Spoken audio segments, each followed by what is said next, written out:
Know thyself. Before you can know who you are, you must first know what you are. Forces of nature create patterns of matter. Male and female are patterns of matter. Thus, they are forces of nature. You know what a male animal is from a female animal because it has a pattern. And usually that pattern, if it gives birth and it nurses its young, if it's a mammal, you know that's a female. The other, which is the male of the species, you can separate and say, well, this is a male and this is a female. And it doesn't matter whether it's a dog, a cat, a whale, or a porpoise, or a bird. You can tell that one's a male and one's a female. The females come with eggs. The males don't. So these are just patterns of matter because everything is made out of the same dust of the earth. And that dust of the earth is protons, neutrons, and electrons. And once you see that pattern, you know that those patterns are created by something. If you see water, when you take the stopper out, the water will swirl in a particular direction. That's a pattern of the water. If you're in South America, the water swirls in the other direction. It's called the Coriolis effect. So when you see patterns in matter, you may understand that something that you can't see is causing these patterns. And male and female are patterns. This is called a nautilus shell. This is a particular pattern. From the center, this creature builds these little chambers. And each chamber is a certain size larger than the previous chamber. This particular size is a graduation. This graduation is 1.61. When people discovered that these things are very prevalent in nature, they decided to call it the golden cut. And this became the foundation of what they call the Fibonacci series. Because the first is 1, the second is 2, the next one is the sum of the previous 2. Because 2 and 1 become 3. 3 and 2 become 5. 5 and 3 become 8. 8 and 5 become 13. That's the graduation that you're looking at. And living things have these different proportions. If you measure from the tip of your finger to your wrist, and you take that measurement, and you multiply that times 1.61, you will get the measurement from your wrist to your elbow. Because living things have a particular proportion. And you know that something animates a living thing, although you cannot see what animates it. It's just like leaves. If you see leaves swirling around, you must believe, or some people believe, that it must be the wind that is moving the leaves. But then again, what is moving the wind? Things that you can't see. Things that you cannot see are often responsible for things that you can see. But one of the things that you can get to recognize is a pattern. And when something that you can't see acts on matter, it leaves a pattern. This is a particular pattern. That's Hurricane Katrina. If you notice, it happens to have the same pattern. Each graduation as you go from the center is the same graduation. 1.61 times as you move out from the center. When you look at a spiral galaxy, it's the same pattern. Because forces that you can't see bend matter that you can see. This is how you know that there's something else out there, because you can look at the pattern and go, oh, something made that. Or something is shaping that. And male and female are shapes of matter. That's another spiral galaxy. Now, when things come from the non-physical into the physical, we will see patterns in the physical, but something started that you can't see, all right? and they're usually a chronological order. In the top row, things start with neutral before they can become positive or negative, because neutral defines what positive and what negative is. Center defines what left and right is. So you can't have left and right without center. And you can't have positive and negative without neutral. But you can't really touch neutral, and you can't touch center. You can touch left and you can touch right. But you can't touch the center because it's a point of reference. But it has to be there. When it comes into the physical realm, if you notice this other line over here, let me see if this pointer works. Right. This pointer here. Before you can have plus A or minus A, you have to start with A. Now, when you see the physical manifestation of these principles, it looks like the neutron, the proton, and the electron. Because it's a trinity. Because positive, negative, and neutral is a trinity. Left, right, and center is a trinity. It's not a duality. We can think in terms of left and right. But we have to understand that center is there. Even though you can't touch it, even though you can't pick it up, it's got to be there. So the trinity of left, right, and center gives us the horizontal plane. The trinity of neutral, positive, and negative gives us the vertical plane. These are constructed from principles. The neutron, the proton, and the electron create the physical matter that we understand. From that, the forces of nature, which are fire, air, earth, and water, are considered to be different states. They're considered to be cardinal, fixed, and mutable. Cardinal means it's moving and it's constantly in motion, like a river or like a current of air. When you have something that's fixed, it means it's not moving at all. And when you have something that's mutable, that means it's changing around, not going anywhere in particular. So cardinal fire, mutable fire, and fixed fire. Cardinal fire is Aries. Fixed fire is Leo, and mutable fire is Sagittarius. If you notice how this is laid out, the fire moves the air moves the water, and the water moves the earth. These are how the elements operate on each other. So when you look at the zodiac chart, you find that Aries is next to Taurus because the fire doesn't do much with the earth. You'll never find fire next to air, and you'll never find water next to earth. They're always separated so that they can keep balance, because otherwise they interact. So from these forces comes life. And life has three different characteristics. There's that which can reproduce itself, which is the XX chromosome. That which is female, which is the XX chromosome, and that which is male, which is the XY. This is a physical manifestation of principles. Just like the principle of the neutron, proton, and the electron. From the neutron, I can make a proton and an electron. Because when you look at the size, you'll see that the neutron is 100%, the proton is 99.9%, and the electron is that little piece that's left over. This idea of duality comes into the mind of man basically because it's an idea that 1 and 1 is 2. But the addition and subtraction cannot operate when there's just one thing. If you start with one thing, you can't use addition and subtraction. It doesn't work. But you start out as one cell and you become billions of cells. So how does that happen? It's not happening through addition, not happening through subtraction. But nature has started with one and makes many.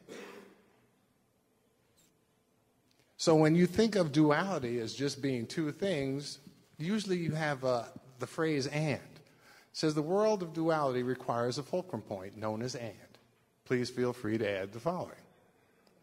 Add to the following. Up and down, high and low, north and south, left and right. If you think that there's just two things, it's because that there's something else that you can't see. But that other duality is always going to be a three-part equation. The thing that separates the other two.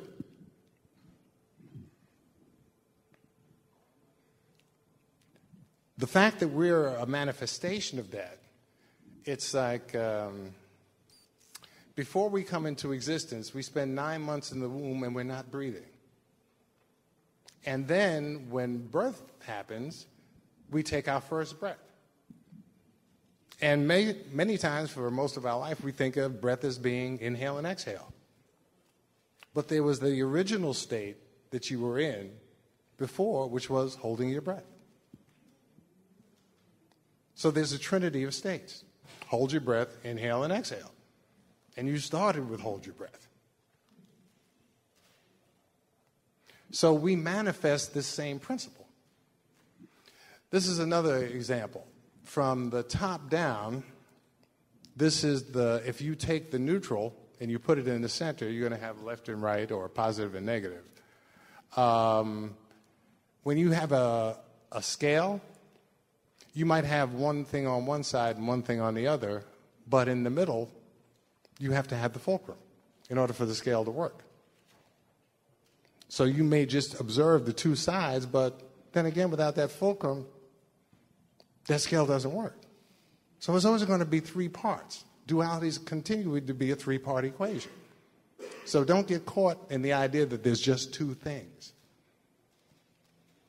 Because that doesn't happen in nature. It might happen in man's mind that there's just two things, but nature doesn't work like that. Nature is either a singularity or it's a trinity. And it goes from a singularity to a trinity. The one becomes two. Center becomes left and right. Center doesn't just become left, or there's not like left and center or right and center. Center becomes left and right. Neutral becomes positive and negative. So it goes from 1 to 3. And we're manifestations of these same principles. So duality is just, that thing that happens with 1 and 1 is 2. But that is a presumption that there's an infinite number of things to start with before I can apply this little principle, right? I have one thing over here and one thing over here, and I go 1 and 1 is 2. And then I can have addition and subtraction. But the presumption is faulty. Because if you have only one thing, you cannot use this addition and subtraction principle. So they taught you this about addition and subtraction. But then they go on and tell you that multiplication is a complex form of addition and division is a complex form of subtraction. And that if you can multiply, then you can prove whether or not your answer is right by using addition. You remember that? So, but they'll also tell you that when you multiply two negative numbers together, you get a positive result. Have you heard that? Can you prove it in addition? Well, what do they tell you? Hold that thought, right? That's all I can tell you. Now, if you have two values that are less than 1, and you multiply those two values together, you don't get more, you get less. If I multiply 0.5 times 0.5, what do I get? Anybody? 0.25. Can you show me that in addition? So this process fails because of the presumptions that it's based on, because the presumptions are faulty. There's not an infinite number of things to start with. This is the reason why it really doesn't work. And they have this other thing where they have squares and square roots. Squaring is a complex form of multiplication, which we know fails pretty easy. And then square roots is a complex form of division. So when they say, well, give me the square root of the number 2. Well, what two numbers could you multiply together to get the value 2? Hold that thought. That's all I can tell you. Meanwhile, nature has been expanding and contracting since the beginning of time, without addition and subtraction. So if you want to understand what nature's doing, do you think addition and subtraction is going to help you? Yeah, right. You're going to have to come up with another formula. Yeah, it's going to confuse you. If anyone is familiar with some of the forms of power, power is in the center, which is, I use in this chart, I have energy and power in the center. E equals mc squared, which means Einstein's came up with this formula of energy is equal to the mass, whatever the mass is, times the acceleration, which is c, which is the speed of light. Okay, so power is equal to current squared times resistance. You cannot have power unless you have resistance to the flow. So like if there's a river and it's flowing, unless there's something to resist the flow, you will not see the power. This is how a ship gets pushed by the air, because the resistance is in the keel, which is in the water. And then you'll see the power of the wind being able to move the ship. So this becomes part of these equations, all right? It's always a trinity that you're working with. So when Einstein decided that, not Einstein, his name was Freud. Freud. Freud decided that he was going to study the human psyche. And what did he discover? He found out that there was 3 parts. He called them id, ego, and superego. It's a reflection of a principle. It's not a coincidence. We are 3 parts. We are a trinity. Some past, present, and future, mind, body, and soul. We're a trinity all contained in one. We are the one that has become 3. You just never know who's in the chassis when it's going down the road, who's driving. Is it id, is it ego, or is it superego?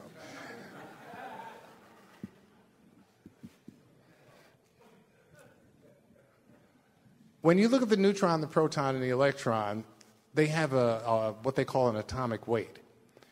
The neutron, which is the complete package, they give it an atomic number, but the proton is just about the same.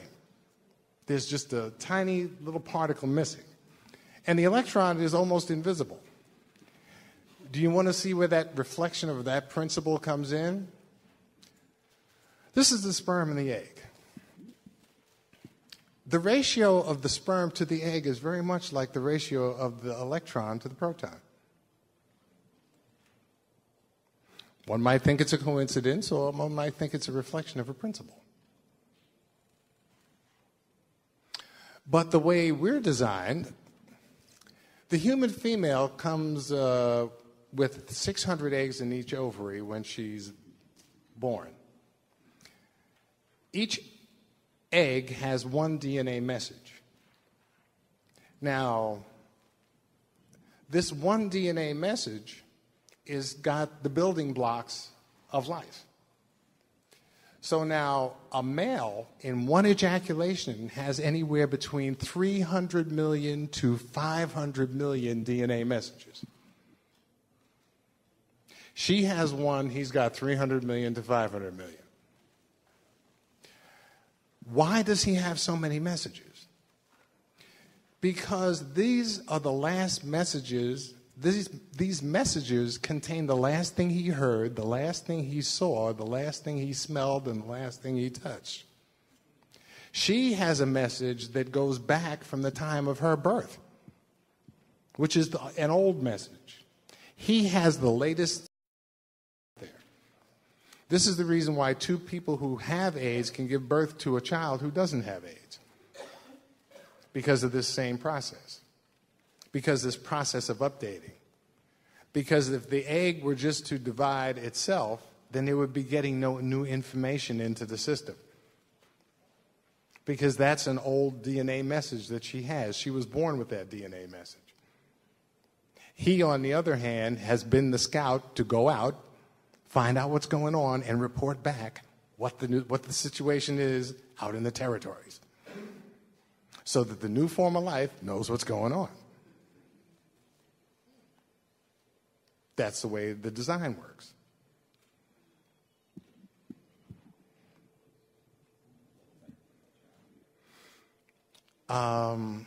It should inherit the blood type of both, because it has the blood type of both. It's going to decide which blood type, because I guess you can't have two blood types. It's going to say pick one or the other.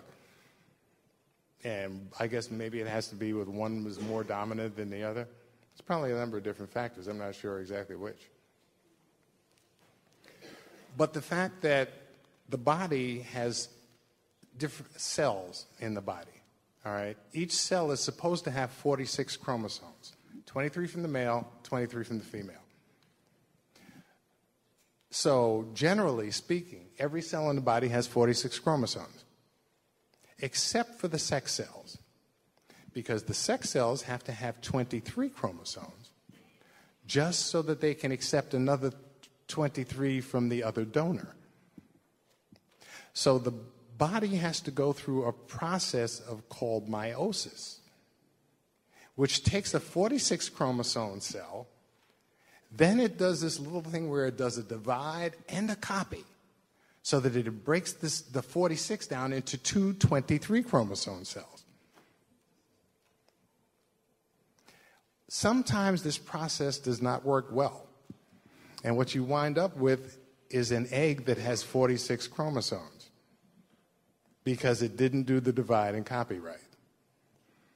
Now, each ovary comes with about 600 eggs at birth for a woman. So between the two ovaries, she's got 1,200 eggs. Now, hopefully, in order to have every egg having 23 chromosomes, the process worked well. But if it didn't work well, then she's going to have one egg that has 46 chromosomes. And what happens is that creates a situation called parthenogenesis, or virgin birth. No. Right. There was a doctor who was trying to do stem cell research. So what he did, his name was Dr. De Sosa. In his study, he found out that the human embryo in question results not from a fertilized egg, but from an egg that has been tricked into dividing. The British Association meeting in Dublin was told by Dr. Paul De Sosa. He now works in Edinburgh University, but did the work at the nearby Roslin Institute where Dolly the sheep was cloned. It took Dr. Sosa around 300 human eggs to create half a dozen blastocysts, human embryos that consist of around 50 cells, which can be used as a source for stem cells that can be grown into all 200 or so types of cells in the body. So from 300 eggs, he gave an electric shock to 300 eggs, and half a dozen of them started to divide. So he got 6 out of 300. So basically, he was looking at 6 bad eggs out of 300. So if a woman comes with 600 eggs in each ovary, what are the odds that one of them might not have gone through the meiosis process? It could be a bad egg. And then all it's waiting for is an electric shock. Could be a handshake after walking across the rug. Although attempts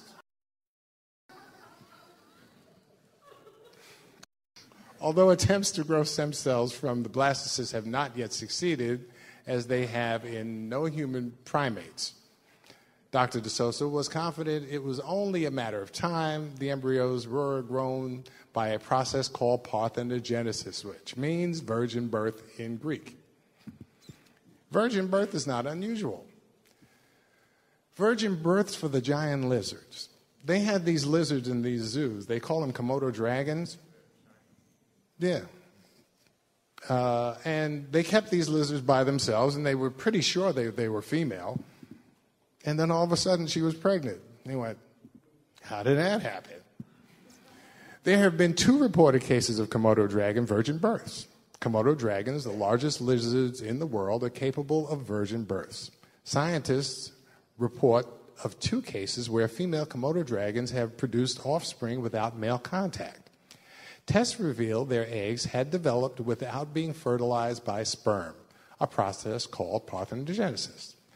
The team wrote in the journal Nature, because of the genetics of this process, he added, her children would always be male. Richard Gibson, an author on the paper and curator at the Zoological Society of England, said, parthenogenesis has been described before in about 70 species of vertebrates, but it has always been regarded to be very unusual, perhaps abnormal phenomena. It has been shown in some snakes, fish, monitor lizards, and even a turkey, he said. But we have seen this in 2 separate, unrelated female Komodo dragons within a year. So this suggests maybe parthenogenesis is much more widespread and common than previously considered. So when you see someone on Maury's show going, what do you mean he's not the father? If it's not him, who is it? Okay. They just can't find any of his DNA. All they find is her DNA. But they can't find any of his. Because all she had was a bad egg. Not a virgin birth. I mean, not a miracle. It's just a bad egg. Or a good egg. Depends on your point of view. All right. Which brings us to contraceptives. Okay. The people who are trying to sell you something bring you sex education because they want you to buy their product. So they're telling you that you can engage in this activity of crossing the pubic triangles, and if you do this, they are guaranteed to be able to protect you. If you use their product, there's no actual guarantees, but they're saying, hey, buy our product, all right? Now, what does the marketing say? Condoms are 97% effective against pregnancy. 97%. That means if you use it 100 times, what do you think is going to happen? 3 times, it's not going to work. Oops. And this is what people, oops. That's what you hear a lot, right? And then you're going to hear this interesting expression that happens with these people who produce this product. They go, they got pregnant by accident. Okay, an accident. Let's see, you're laying there with the heels up in the air and an accident occurred. Okay. I thought that was like getting hit by a bus, and that's an accident. But if they're only 97% effective against pregnancy, how effective can they be against sexually transmitted diseases? If they're only 97% effective against pregnancy. So if you're using one of these products, and there's 365 days a year, and you're using this product daily, somebody's going to have a, quote, accident. Not a blessed event, an accident. Often in this society, the people who are engaged in this intimate activity are not friends because the society tells you you're not supposed to be doing that with your friends. So, whoever it is that's next to you under the bed and under the covers, the jury may be still out on exactly who that is, but there's one thing you're sure of. It's not your friend. So if your lover pulls a knife on you, don't be surprised. It's not a friend of yours. So when two people who are not friends have an accident, what do you think is the result? You will hear some language about baby mama and baby daddy that you are wondering, how did these people ever get together in the first place?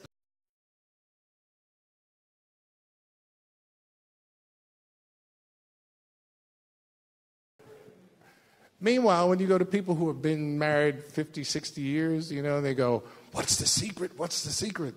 They go, oh, we became friends. Which means that you could have started out as friends.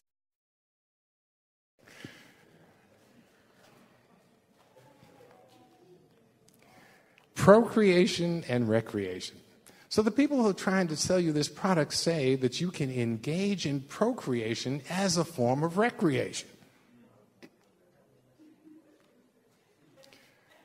And our product will protect you. They don't tell you that there's a difference between procreation and recreation. Recreation are things that you can do by yourself.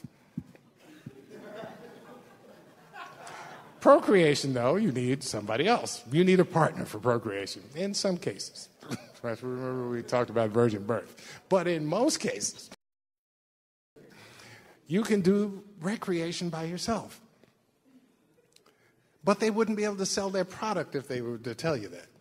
You see, you should have one room over here for a rec room or recreation, and another room over here where you recognize, your ancestors and higher powers, and, you put on robes, and that's for procreation. And you recognize it for what it is. Meanwhile, in the recreation room, bring Bob, that would be battery-operated boyfriend, and your friends.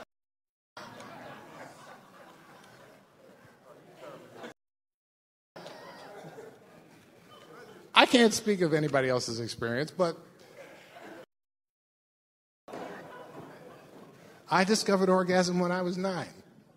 I didn't get around a woman until I was 16. They're not related.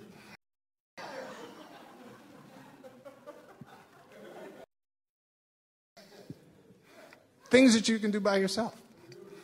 All right? I mean, you never hear lesbians saying that they got pregnant by accident, right? So there are certain ingredients that you have to have for procreation, and that's crossing the pubic triangles.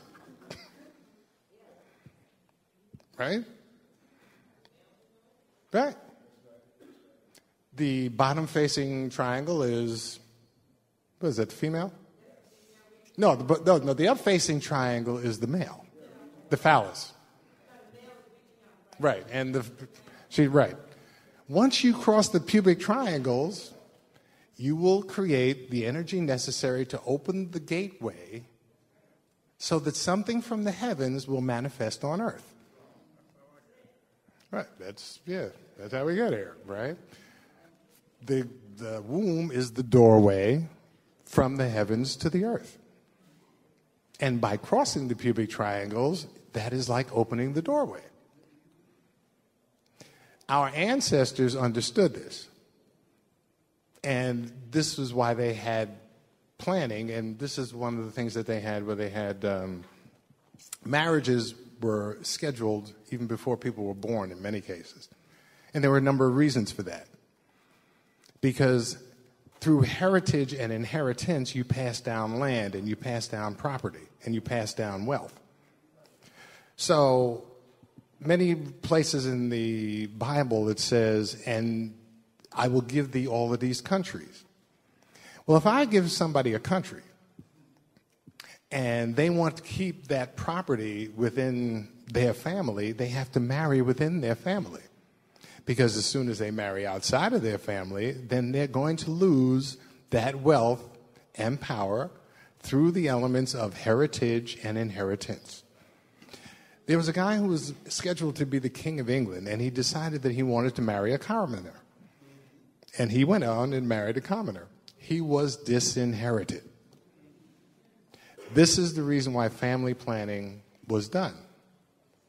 Now, when they were doing family planning, they also had the understanding of making animals better and stronger.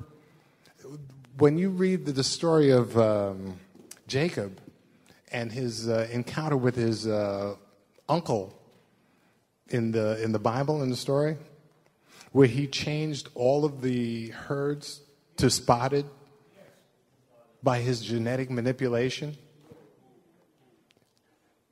Yeah, Jacob or Jacob. Yes, that's his other name. You will find that they understood about how the moon moves, that if you plant something in the ground while the moon is gaining light, then the harvest is going to be different. If you put something in the ground while the moon is losing light, then the harvest is going to be different. When they planted seeds in the womb, they understood that. So when they wanted someone who was, if they were going to have a number of children, they would say, oh, well, listen, why don't we get us a Libra, Aries, and a Leo? They chose what they wanted because they understood how to control the stargate or the womb. Now it's spin the bottle, okay? Literally. And who might come through the doorway? Your own worst enemy, okay? And when the expression is the children are picking the parents, yeah, because the parents ain't picking the children. Although they had the science, they don't apply it.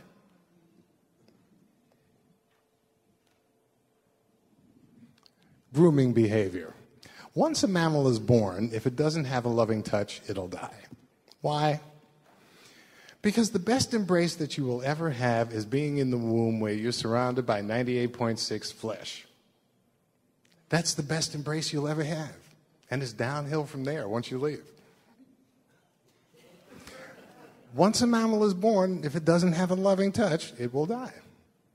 You can give it food, you can give it water, you can give it shelter, but it needs a loving touch. Now, when in human development, this is what this looks like.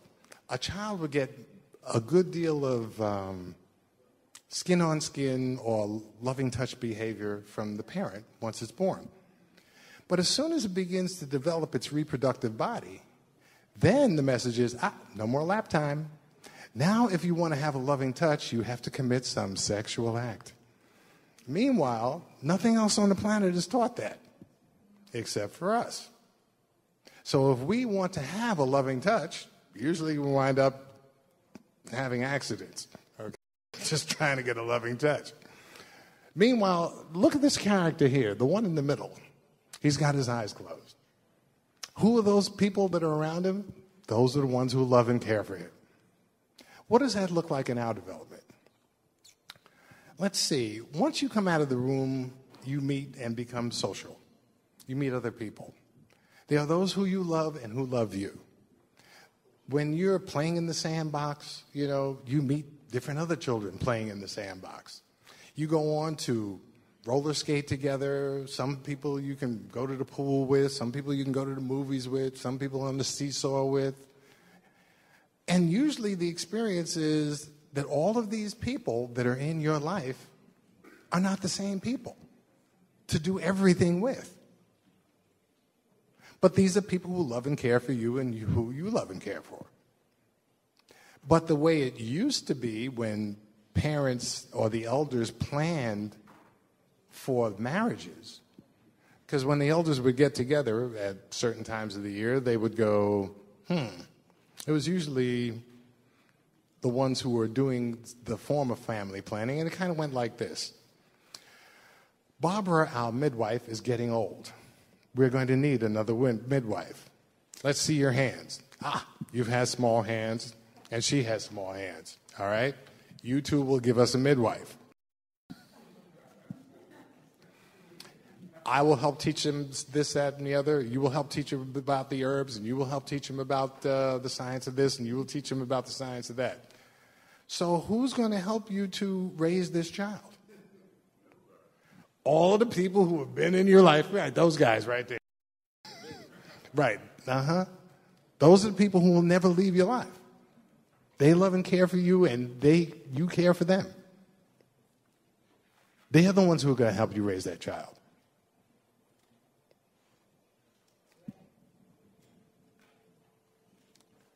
Love. Now, everyone who likes you is not your friend. Just because they're looking at you with a great big smile, don't get it twisted. Jeffrey Dahmer only took home the ones he liked.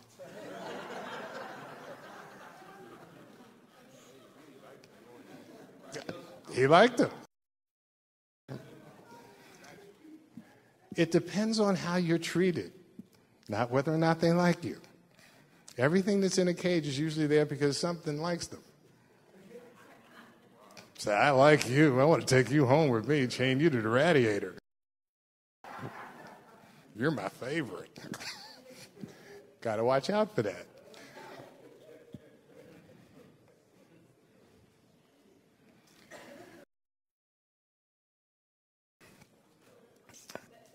There is no equality between male and female. When it comes to the predator species, and usually you can tell predators from prey. Anybody know how you can tell a predator from the prey animals? Eyes, right. The ones who are the predators, their eyes face front. The ones who are usually the prey, their eyes are on the side. So usually you can tell who the predators are. But among most predator species, probably all predator species, the most successful predator is the female. Why? Well, remember, they got all the genetic material. And that gives them the best eyesight, because color blindness is usually among the males. How does this appear? What does this look like? When they go shopping, you can't get them out of the store. They see stuff that you couldn't possibly see. They have the best hearing. They got the best smell. They got the best taste, the best touch, the best reflexes, and the best cunning. Most of the killing that's done on planet Earth in the next 24 hours will be done by the female of the species. They are the top of the food chain. You need a killing done, you know who to call.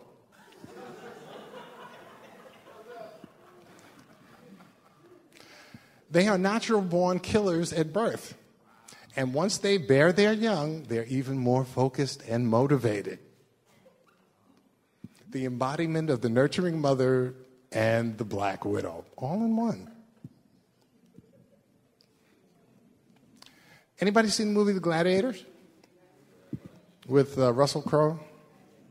Do you remember when they did the reenactment of the Battle of Carthage? You do? Did you see who was on the back of the chariots?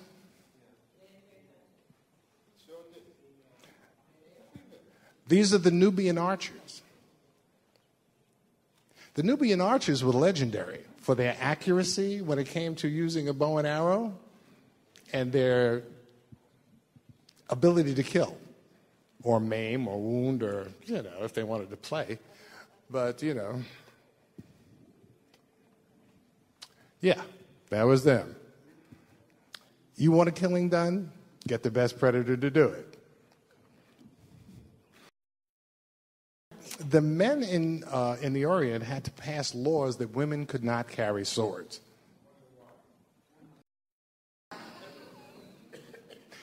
Because it was a bad idea.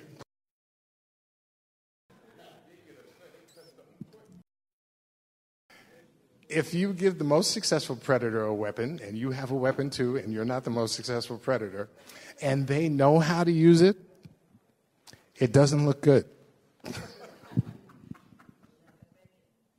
Nah, not going to look good at all. So the men had to get together and pass laws about that. And there was reasons, If a woman with a sword meets a man with a sword, he is dead meat, unless the man knows more than the woman. The founder of the Wing Chun Kung Fu system was a Buddhist nun. Miss Yim Wing Chun was a native of Canton in Quangchuan province in China. The martial arts legend Bruce Lee thought so much of the Wing Chun Kung Fu system that it became the foundation he used to build his own style of Kung Fu, which was called Jeet Kune Do. In the Oriental culture before the gun, the best weapons of war were the sword and the bow and arrow. Such weapons can be made to fit the size of the user In order to protect their lives, the men had to pass laws that forbid women from carrying swords. Superior weapons in the hands of women is the subject of 2 movies. Anyone see Crouching Tiger, Hidden Dragon? And Kill Bill 1 and 2. Yes. The reason, yes.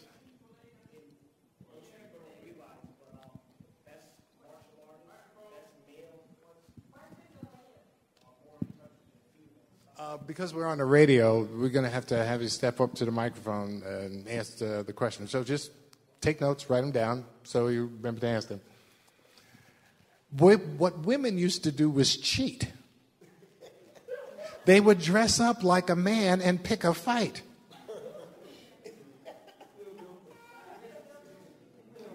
No, that's going too far.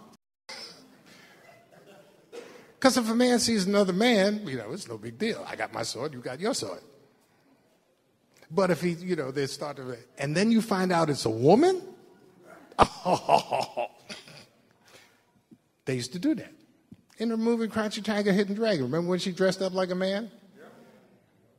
And started fights with the men?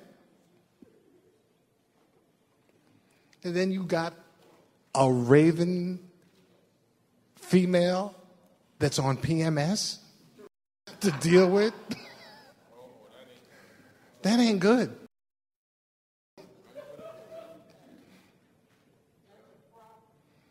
Just imagine Serena Williams with a sword in her hand instead of a tennis racket, and you get some idea of what I'm talking about.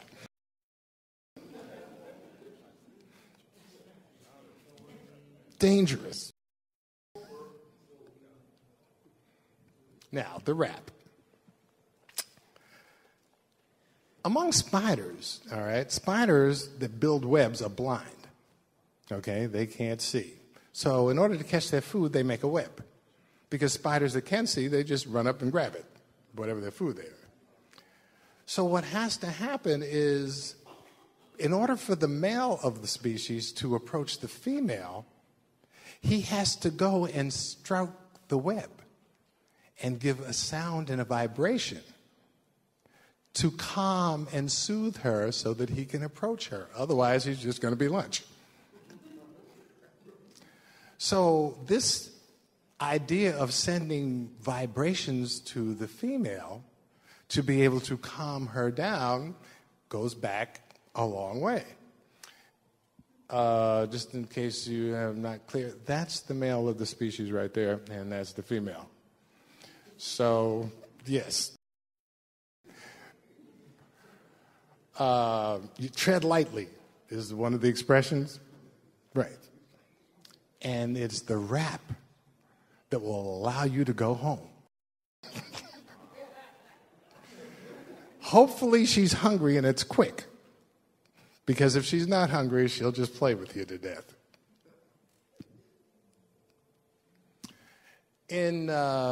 This is Hindu. Women were the first ones to create this idol god worship, or the personification of the Most High, right.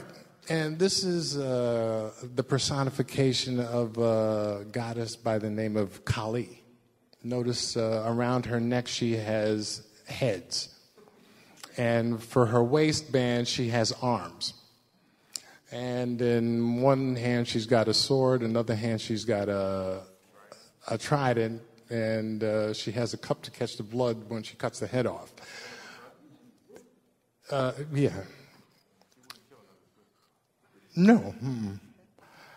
The one that she's standing on is her husband.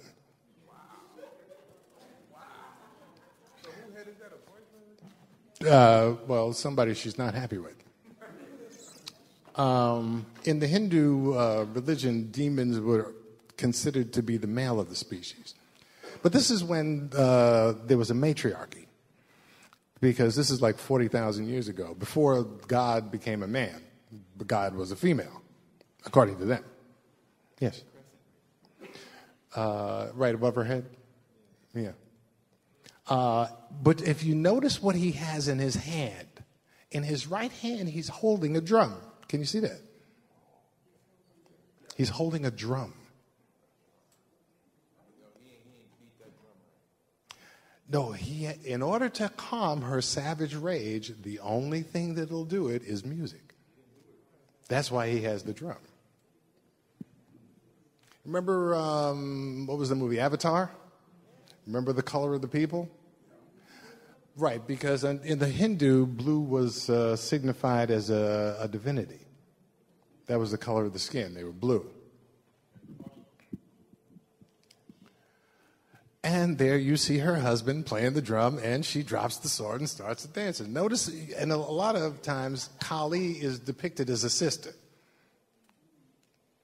And you see her crew in the back.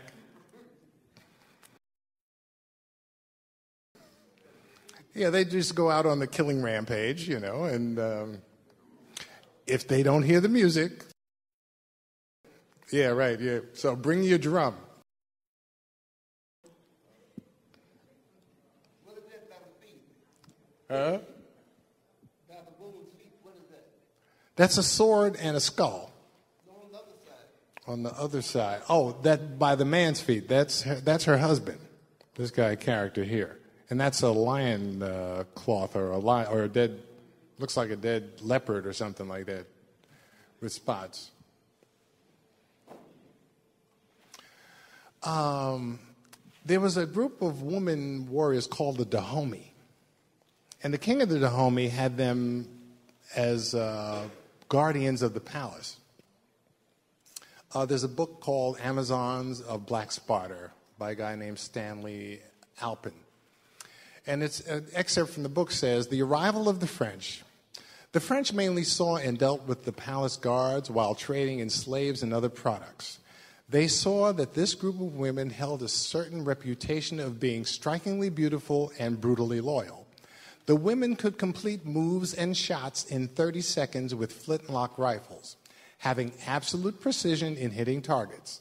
The men could perform the same tasks in 50 seconds, hitting enemy targets with only 50% accuracy. French visitors were impressed with their immense skills regardless of whether victory was attained. Men and women should not compete. It's a bad idea. If the man wants to be successful competing, I think man should invent the game, man should invent the rules, and not tell her what the rules of the game are, or you only give her half the rules, then you stand a good chance of winning. Because there is no even playing field. All right? So if they want to test you, and this happens a lot, I just tell them, give me an F now. I don't take tests. But if they want to challenge you to a game, you need to make up the rules and get what they call a handicap. In other words, a head start. Because if you've only got a Y chromosome and they got an X, and they'll say, oh yeah, you can win. Don't believe it. Don't fall for it.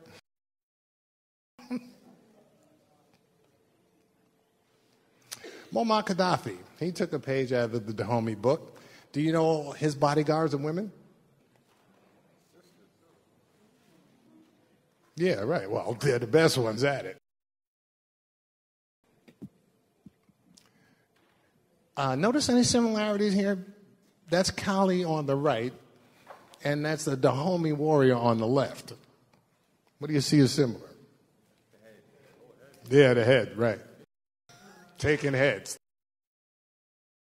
They're good at it.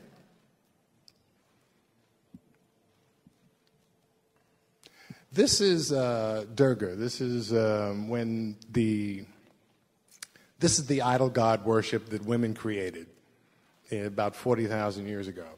All right, and Durga was a manifestation of the Most High. Okay, and if you notice, there's very little that she has in her hands that's pleasant, but she's always got a smile.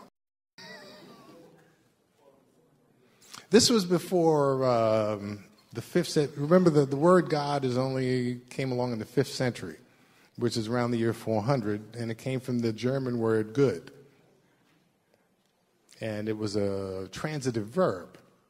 So now the personification of the Most High is masculine. Now you'll hear it being said as he this and him, but 40,000 years ago it was her this and her and she, right? But it's been changed. But idol God worship is still idol God worship. The Most High doesn't have agenda, in theory. And if it did have agenda, well, some think it looked like that. Man and woman should not compete against each other. Job. Then answered the Lord unto Job out of the whirlwind and said, Gird up thy loins now like a man. I will demand of thee and declare thou unto me. Now, what do you think girdeth up thy loins like a man means? Wrap it up.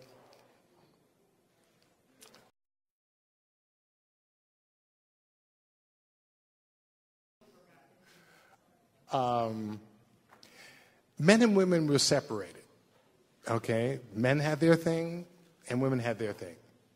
Women took care of domestic affairs and men took care of the foreign affairs.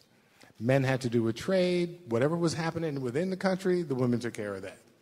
They did not compete against each other and they did not get into each other's realm of sphere of influence. Where do you think the word testify and testimony comes from? That's right, testicles. Because if you don't have no testicles, you can't testify. And if you testify falsely, you lose your testicles. Right, women can't testify. Just want you to know, we have rules. You need to have testicles in order to testify. And women cannot testify. So we had to make rules, you know, you have your game over there, men have their game over there, but never compete. Black's Law Dictionary, 6th edition, testare, Latin, in the civil law, to testify, to attest, to declare, publish, or make known a thing before a witness, to make a will. So when you see in the Bible, when they're talking about girdeth up thy loins, well, that means you better be telling the truth, because if you're not telling the truth, you're going to lose something. Lord God made man first. Why? Because it's easier to deal with the male of the species than it is the female of the species. Lord God needed someone to work in the garden. So in Genesis 2:7, and the Lord God formed man of the dust of the ground and breathed into his nostrils the breath of life, and man became a living soul. And the Lord God planted a garden eastward of Eden, and there he put the man of which he had formed. Right. If you want a worker, you want somebody who you can just train, you know, like Lord God needed somebody to train. So he's like, okay, we'll do this with the male. And why is it so easy to do it with the male? Because the female has this thing going on with her. Every 28 days the moon goes around, and every 28 days she has her cycle. That's not a coincidence.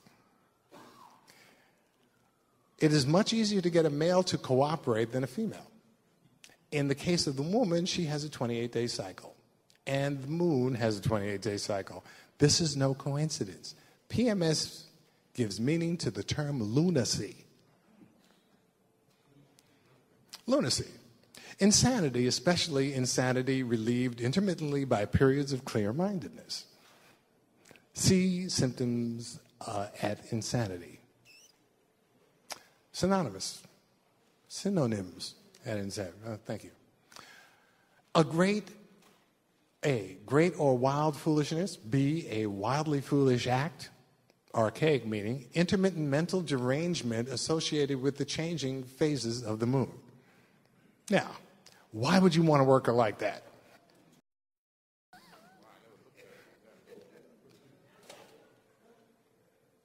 Queendom. Within any social grouping of females, there is usually the alpha class female. And the alpha class female is usually considered the queen, because queendom is in nature, and it's also in culture.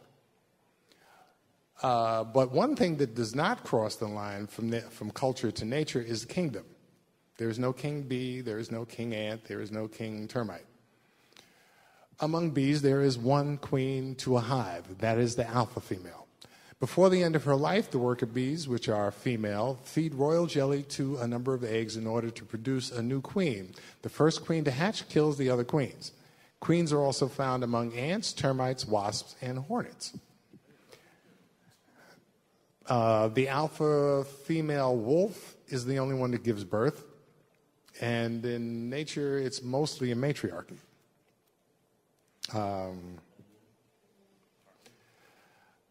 Alpha class females are the builders of civilization. When I say that, I'll give you an example of an alpha female. There's a group of ants in the continent of Africa called siafu, or driver ants. One female, who is the alpha female, lays 20 million eggs.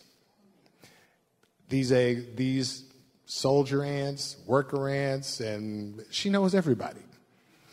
If they have a war or a battle and she loses a few soldiers, she'll make some more. All right? Queendom crosses the line between nature and culture. Among human beings, some women are alpha female. Those are queens. And some are workers. Those are Cinderellas. Okay? A movie that characterizes an alpha female is I'm No Angel, story, screenplay, and dialogue by Mae West. Budweiser did a series on warrior queens of Africa. If a woman is a queen, then she already has a throne. She's not looking to get with somebody who has a throne. That would be a Cinderella. Okay? And alphas and Cinderellas are different. They just walk different paths. All right? And you only see an alpha female when you get to a social grouping, because otherwise you can't tell who's an alpha if they're by themselves. But when you put them together, you will find that when they work in an office, all of the women's cycles will begin to line up because they're creating an alpha, or an alpha will surface. When the alpha surfaces, she gets the visions and the other ones come to assist. All right? Now, when it comes to males and females, the male is unfortunately expendable, because the expression is women and children first. What does that mean? That means if she's walking 5 steps behind the male, that means they're shooting from the front and he takes the bullet. Okay? If she's walking 5 steps ahead of him, that means what? They're shooting from the back, and he takes the bullet. This is the reason why he gets to sit at the head of the table and gets the big piece of chicken, because he's the one waving goodbye. And she will make another one who just looks just like him.